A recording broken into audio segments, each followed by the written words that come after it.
Today we are going to discuss a very nice story about the little red hen. So let's start. Once upon a time on a small farm, there lived a little red hen.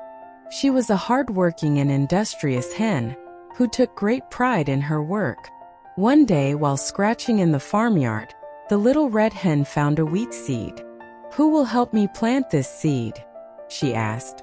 "Not I," said the cat. "Not I," said the dog.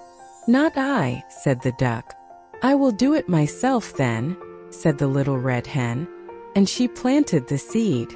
As the days passed, the seed grew into a tall green stalk.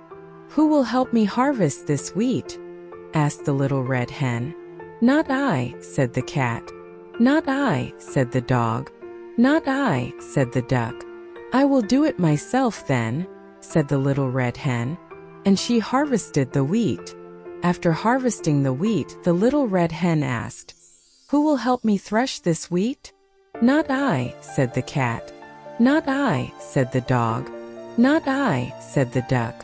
"I will do it myself then," said the little red hen, and she threshed the wheat.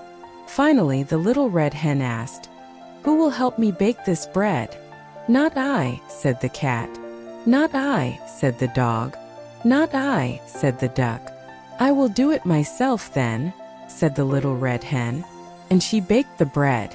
When the bread was fresh out of the oven, the little red hen asked, "Who will help me eat this bread?" "I will," said the cat.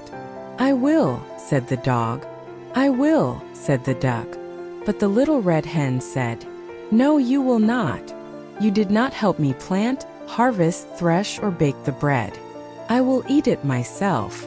And so the little red hen enjoyed her freshly baked bread, all by herself. This story teaches the lesson that if you don't contribute to the work, you don't get to enjoy the fruits of that work.